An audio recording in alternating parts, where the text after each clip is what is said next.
ಯಾದಗಿರಿ ಜಿಲ್ಲೆಯ ವಡಗೇರಿ ತಾಲೂಕಿನ ವ್ಯಾಪ್ತಿಗೆ ಬರ್ತಕ್ಕಂಥ ಅಲಿಗೇರಿ ಗ್ರಾಮದಲ್ಲಿ ಅಲೆಮಾರಿ ಜನಾಂಗದವರಿಗೆ ಮೂಲಭೂತ ಸೌಕರ್ಯ ಇಲ್ಲ.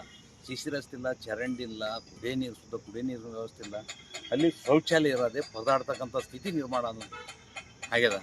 ಅದಕ್ಕೆ ಏನದ ಎಚ್ಚೆತ್ತುಕೊಂಡು ಆ ಭಾಗದ ಅಧಿಕಾರಿಗಳು ಏನದ ಗ್ರಾಮ ಪಂಚಾಯತ್, ತಾಲೂಕು ಪಂಚಾಯತ್, ಜಿಲ್ಲಾ ಪಂಚಾಯತ್ ಮಾಡಬೇಕಾಗಿತ್ತು. ಆದರೆ ಮಾಡಿಲ್ಲ. ಇದು ರಾಜಕಾರಣಿಗಳಿಗೆಲ್ಲ ಕೆಟ್ಟ ಹೆಸರಿದು. ಇವತ್ತು ಏನದ ಹಿಂದುಳಿದ ವರ್ಗದ ಮಹಿಳಾ ಆಯೋಗದ ಅಧ್ಯಕ್ಷ ಅವರು ನಾಗರತ್ನ ಚೌಧರಿ ಅವರು ಭೇಟಿ ನೀಡಿ ಸಂಬಂಧಪಟ್ಟವ್ರಿಗೆ ಸೂಚನೆ ನೀಡಿ ಮತ್ತು ಅವ್ರನ್ನ ಎಲ್ಲಿರ್ತಕ್ಕಂಥ ಎಲ್ಲರೂ ಕರೆದ ಕೇಸ್ ಏನದಂದರೆ ಜಿಲ್ಲಾ ಪಂಚಾಯತಿ ಕರೆದು ತಾಕೀಸು ಮಾಡ್ಯಾರ. 3 ತಿಂಗಳಲ್ಲಿ ಸಂಪೂರ್ಣ ಎಲ್ಲರಿಗೂ ಸೀಟುಗಳು ಚರಂಡಿ ಕುಡಿ ನೀರು ಮುಗಿಬೇಕಂತ. ಇಲ್ಲಿಗೆ 7 ತಿಂಗಳಾಯಿತು, ಇಲ್ಲಿವರೆಗೆ ಏನೂ ಮಾಡಿಲ್ಲ. ಹಿಂದುಳಿದ ವರ್ಗದ ಮಹಿಳಾ ಆಯೋಗದ ಅಧ್ಯಕ್ಷರಿಗೆ ಗೌರವ ಕೊಟ್ಟಿಲ್ಲ ಅಂದರೆ ಎಷ್ಟು ಮಟ್ಟಿಗೆ ಇರ್ಬೇಕು ಇವರು ಅಧಿಕಾರಿಗಳು. ತಕ್ಷಣ ಅವ್ರ ಮೇಲೆ ಕ್ರಮ ಆಗಬೇಕು. ಇವೆಲ್ಲ ಕೆಲಸಗಳಾಗಬೇಕು. ಸಿ ಸಿ ರೋಡು, ಚರಂಡಿ, ಶುದ್ಧ ಕುಡಿ ನೀರು, ಶೌಚಾಲಯ ಆಗಬೇಕು. ಆಗದಿದ್ದರೆ ಯಾದಗಿರಿ ಟು ವಡಗೇರಿ ಹೋಗ್ತಕ್ಕಂಥ ಸರ್ಕಲ್ನ ಬಂದ್ ಮಾಡಿ ಬೃಹತ್ ಪ್ರತಿಭಟನೆ ಮಾಡ್ಬೇಕಂತಕ್ಕಂಥದ್ದು ಜಿಲ್ಲಾಡಳಿತಕ್ಕೆ ಎಚ್ಚರಿಕೆ ನೀಡ್ತೇನೆ. ಬಂದ್ಬಿಟ್ಟೆ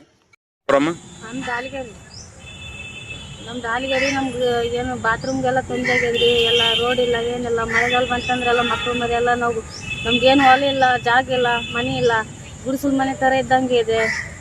ಹಂಗಾಗಿ ನಮಗೆಲ್ಲ ಪರಿಸ್ಥಿತಿ ಭಾಳ ಅದ. ಎಲ್ಲ ಜನಗಳಿಗೆ ತೊಂದರೆ ಅದ. ಬಾತ್ರೂಮ್ಗೆ ಮಳೆಗಾಲ ಬಂದ್ರೆಲ್ಲ ರೋಡಿಂದು ಹುಡುಗರೆಲ್ಲ ಕೆಸರು ಅವು ಓಡಾಡ್ತಾವ.